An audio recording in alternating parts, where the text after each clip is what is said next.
បងមិនធ្វើបងល្បីណាស់តើខ្ញុំមានឱកាសដើរតាមបងដែរទេចង់តាមយើង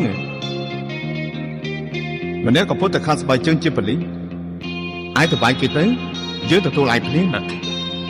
វាយប៉លីមានបញ្ហាណាស់ដឹងទេប្រាប់អូនឯទៅបើកំសាកំចង់ប្រឡង